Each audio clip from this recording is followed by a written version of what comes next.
Hey, listen. I like all these beautiful faces out here. Woo! Can I have my moment? Yes, you can. Can DF have his moment? Yeah. You know what? I want to share my moment, though. Tucson. Come to the stage, Tucson. I'm waiting on this. It's time for you to have your moment. Oh, man. You know what? Nah, it ain't just our moment. You know who moment it really is? Tell them who moment it is. Nah, it's really my moment.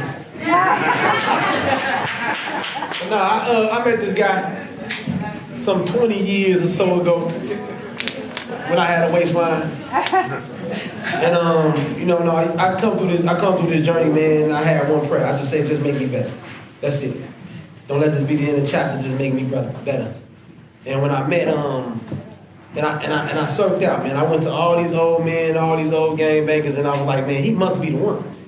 Because I done heard about him on the street, and all of them failed, one after the other, one after the other, one after the other, until I met this old oak tree named Beals. Yes, sir! He gave me a book named American Pharaoh about Richard Dayton. And it was like a 1,000-page book. And, and then after I read the book, he made me tell him what the book was about, then he handed me another book about Roosevelt, Theodore Roosevelt, what was another 1,000-page book. So this moment is for Brian. Like I say often, man, outside of my mother and my father, I have not had a greater mentor than him. And he has always been in service of others. He has always been an individual, man, that looked about his community and see how he can build us all up. Bro, I love you. And I know a lot of times, man, he dragged us through the fire, man, kicking and screaming in order for this moment. I remember when this moment was in fruition in Dixon Law Library. He talked about us building bridges between the administration and us. That's a fact. Yep. And he talked about how, we can be so much more. And as I look out in this crowd 6-7 years later, man, I realized how far we have all came, man. It's been with him driving the ship. So with this award being given to you, Mastermind, come to the stage.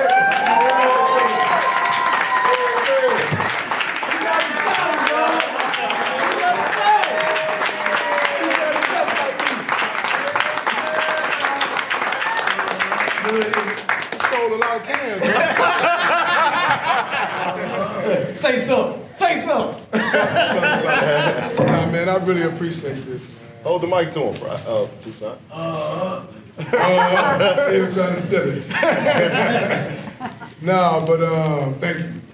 For real, from the bottom of my heart, man. Brothers. Muddy, yes, sir. Brother for brother. Brother for brother. Tell him, Friday, what we been through. Now, I ain't gonna tell them all that. Some people ready to go home. But we do say something to each other. Anytime we leave each other, we say brother for brother. Because we learned through the struggle and being in that foxhole in prison that the only way that we're gonna survive is if we support each other. Like some people say, we all we got. I want for my brother/sister what I want for myself. We had these sayings that carried us through, that kept us on track and kept us supporting and loving one another even when it was hard. And here we are. And thank you from the bottom of my heart.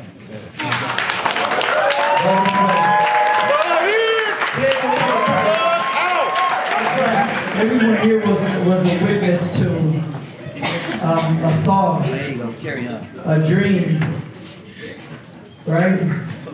This is what hard work looks like. And this is what community looks like. So without further ado, any questions for this amazing staff of people up here? That was hard, Cap. It took me back to the day when Joel and myself was locked down. Who are you? My name is Ronald Kitchen. I did 20 years on death row. And I met him, Roman. That's my man, Roman. And we actually had those talks and feelings. When he was crying, that was crying together. And I remember when he was telling me a poem last year, he had me in tears then. We come a long way, bro. All of us have. And I love it. I didn't have enough space in my phone to keep going. I had to keep stopping and keep going and keep stopping. I want to say, wrong know your name, Jabril. Kevin, thank you. Kevin, you got down. Yeah. You got down, bro. Whoever didn't believe it, you made it believe it. Whoever couldn't see a picture, you gave them a picture. And I seen all of that. Your son, how he grabbed you. I mean, I was in the visiting room and my 5-year-old did the same thing with my 3-year-old in the hood and had to catch him in that hood. And I love you. I thank Friday for putting it together. I came out here unexpected. I had been so rough knowing I was going to come to see her. I just escaped. That's awesome. And I'm in tears now because that was a heartfelt and emotional roller coaster that I was just on the shop. I want to thank all you brothers and sisters.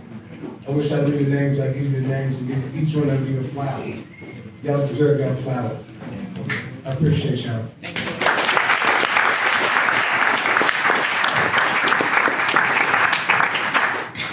I want to thank all the professional actors who poured into the guys from Mud. You know, we had no training and, you know, it was hard, but I know y'all persevered and poured into Mud. You know, and I just want to acknowledge y'all. With all the professional actors, stand up, please. They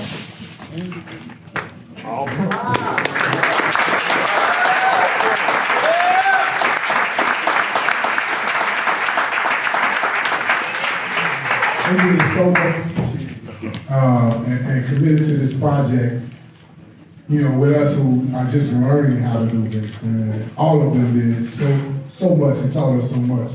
And I don't want to take away in case anybody else had a question. I just want to make sure that they had that special announcement. We were talking about how the scenes are really indicative of really what happens in the movie. They're like supposed to be telling my man, go ahead, man, take that 6 ball, man. I've been down 11 times, so here, cop out king. Right? Cop out king. You go in there, how much y'all say y'all got? Okay, I'll take it. So I really couldn't tell, like honestly, me and Brian was talking, he said there was some professionals that were there, but I couldn't tell who was professional and who people that weren't, you know what I'm saying? I mean, we kind of outnumbered, brother. The fight kind of fixed, you know what I mean? Yeah, but that's a testament to the skills that y'all actually put up down on the stage too. So I just want to say that. But my question is this.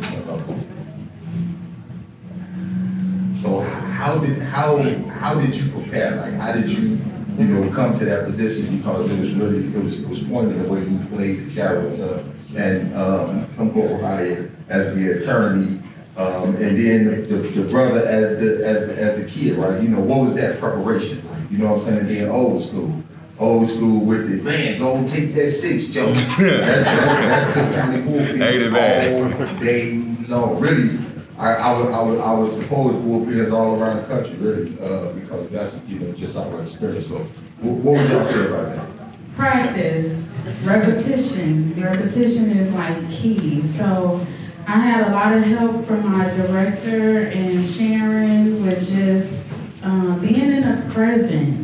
Remembering the story. There's a story we're trying to tell. So, knowing all the information, like that's how I was able to prepare, and just working with my team, building the connection. So that's how I was able to get into role.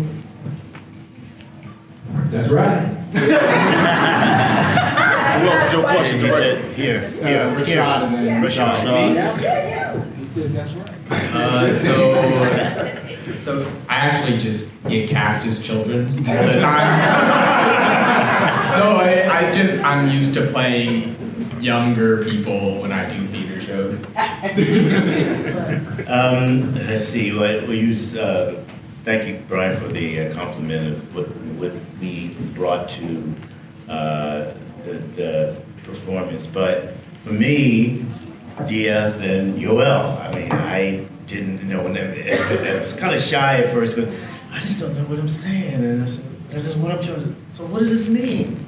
And so, I mean, it was their knowledge pouring into me allowed me the opportunity to add as much realism to what I was doing. You did it. Yeah, thank you. You will? Me? You didn't direct anything at me. No, he didn't. No, he ain't recognized. Another question? Yo, you should. I would love to hear your process because you've come such a long way. Yeah, I did. I'm the rookie. I'm a rookie in the bunch. DF has a lot more, at least 2 years, well, longer than 2 years of experience, more than me. And, You was there? yeah, I was there, but I don't have that type of talent. And I drew from these guys. I drew from Sharon. She's a great coach. I drew from Rashad. Rashad is not just an actor, he's also a director. So he know how to direct talent. He know how to bring it out of you. He know how to keep your confidence up. So when you really don't think you can do it. Jabril, Kevin. He, because I was his celly and I had to exchange them a lot, we went over just information. We'll forget lines, I forget lines. I just stumble over lines and he'll just keep going. And that would just trigger me to learn the lines. And just not want to let him down because he had a crucial part in the play because we were cellies. I had to just grind it out. I had to learn it. And it's a lot different than what I do. I do spoken word, but that was a lot different because it calls for me to bring a little more depth and it calls for me to just memorize more. And it's an exchange. It's like cues. When you're doing poetry, your cue is you. But now I gotta feed off his cues and if he miscue me, I can bumble. But Kevin was so professional about it that even when I bumbled, only he and I knew it. And that was great. And just Mariah, you know, but you guys don't know, she learned her parts 2 weeks after we started. Yeah, she did. We started.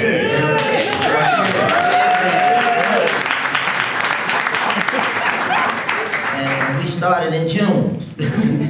She been knew her lines. And I'm like, she ain't finna outdo me. She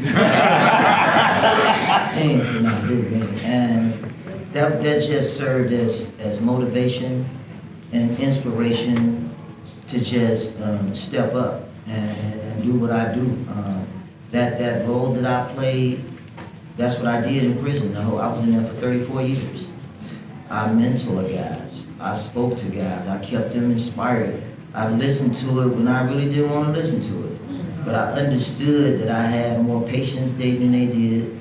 So I was able to just bear with it and suffer through it.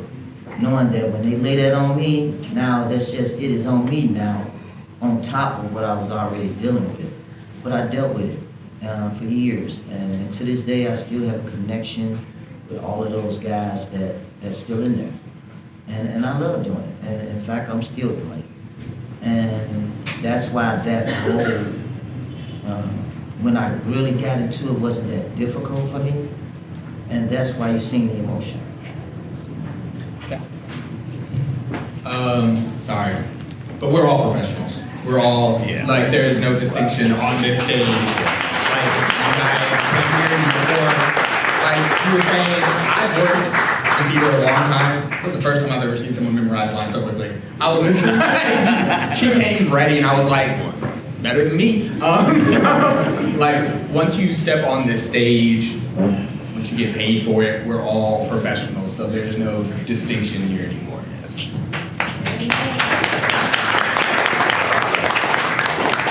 That actually led to me having a question. This is probably gonna be the first time a cast member got a question for the cast.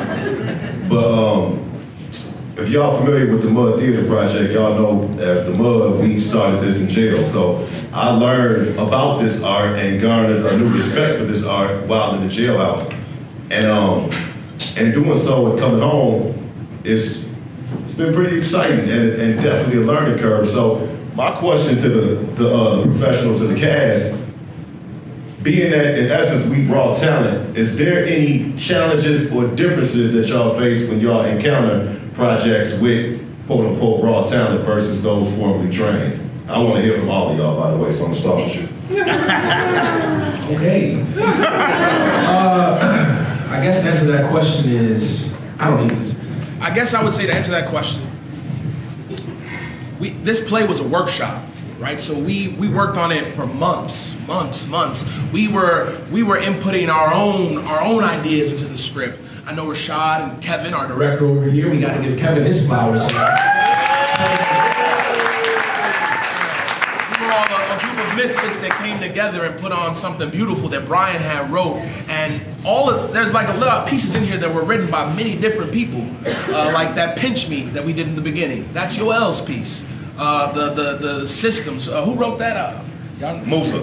King Musa. King Musa. Yeah. I don't know where Musa's at, but that's a beautiful piece there too. So, it's always going to be challenges when you're working on a new project, when you're trying to get something off the ground from the mud, no pun intended. You can put pun. Okay, pun intended. But there's always challenges, and I think everybody did it graciously. You know, we all had our own different schedules, our own conflicts to come, but we all came together in the end, and we're able to put this beautiful piece on. And I hope that you guys all walk away with something, feeling something a little different, or learning something a little bit different, because I know I have. I've never been more motivated about prison reform and all the things that come with that than I have now. You know, so challenges or not, you know, I think we all did a wonderful job. I did join in the midst of the fire, but I remember doing the first reading, so that convinced me already to, Kevin. No, I did the very first reading and I'm like, whoa. I think I just end up in projects where it just leads me to the right stuff. And, you know, working with Melissa at Theater Y led me here, and I'm like, whoa, this is a whole new side of things.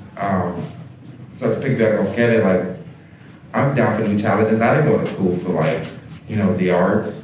I'm like, this is interesting, and I'm gonna start with the basics, and if it keeps me entertained and it's like, cool, let's go forward. And now I'm presented with all these new acting challenges and new skills, and to know there's multiple thousand billions of ways to tell a person's story. So having this raw edgeness is a new way to tell truth.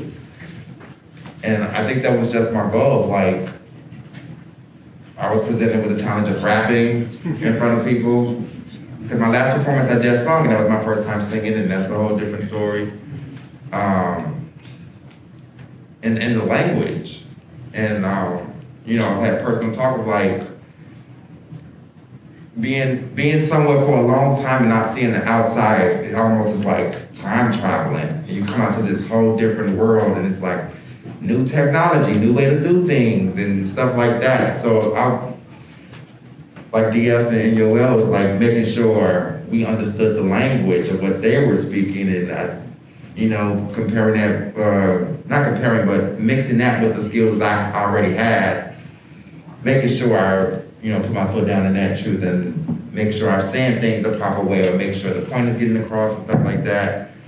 But yeah, this was truly an experience. So now, raw edginess, a little more comfortability, and being human, you know?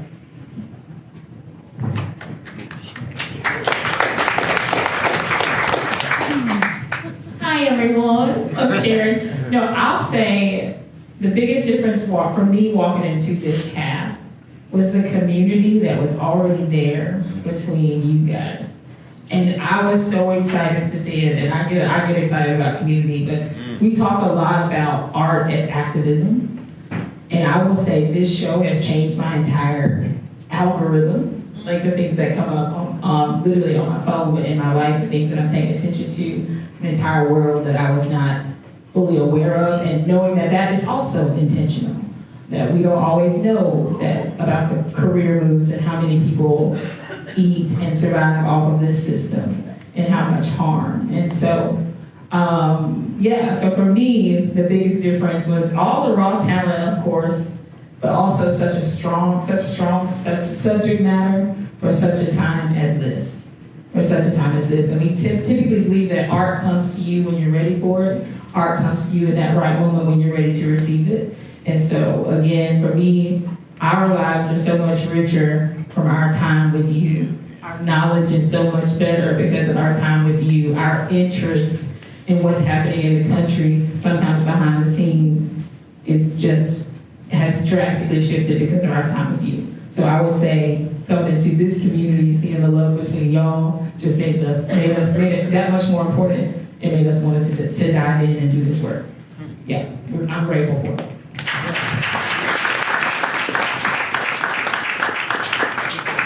You guys' performance was superb.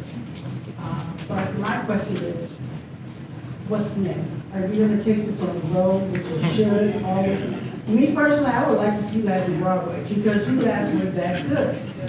I saw Purpose at Circuit Book, and I don't see any difference. You guys should be on Broadway. This should be performed around the country, not just in Chicago.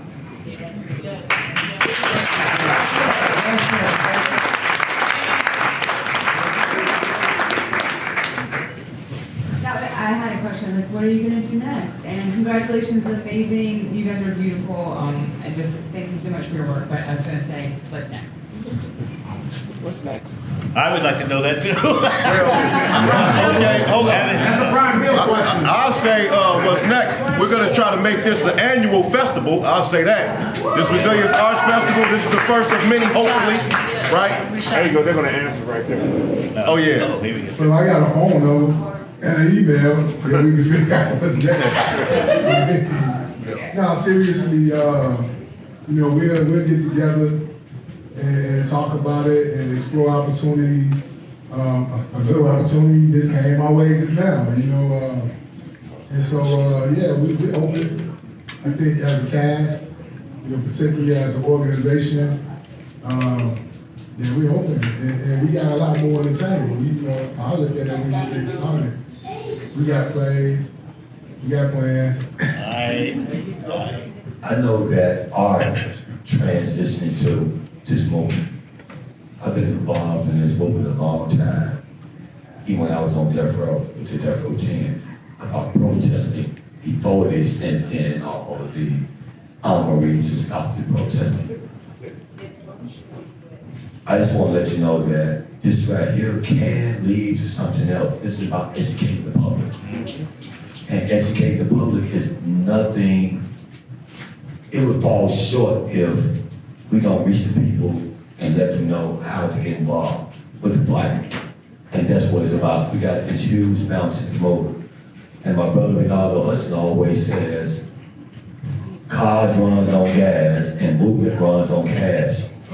So if people want to get involved, please get involved with not only yourself, but your water household. Donate to the Mud Pier. Donate to Restore Justice, Wall Turn Sideways, PNAP, IPP. There's a lot that needs to be done, and there are people out here doing this work, and you all just is a clear example. Just shine some light on what's going on. I like what you did with the old man in the bullpen. And I put back on a lot of that times in the bullpen. When I saw him after the event, I gave him the Oscar because he did a damn good job. But remember, you all want to get involved in this fight. This is not just a show or entertainment. This right here is real life experience.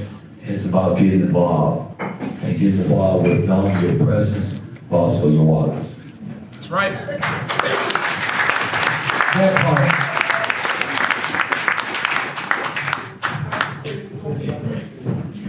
Yeah, we contract said we gotta get out of here.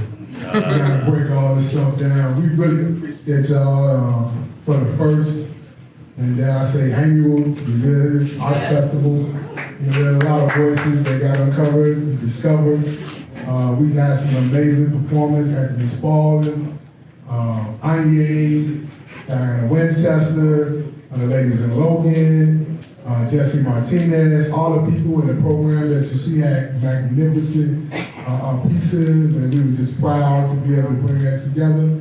I want to thank Kevin for teaching us a lot. Stanley Howard, and all right, till next time. Hold on. I got one more moment. Okay, we're gonna do some crowd participation on the way out. When I say mud in, can y'all say mud out? Mud out. Mud in.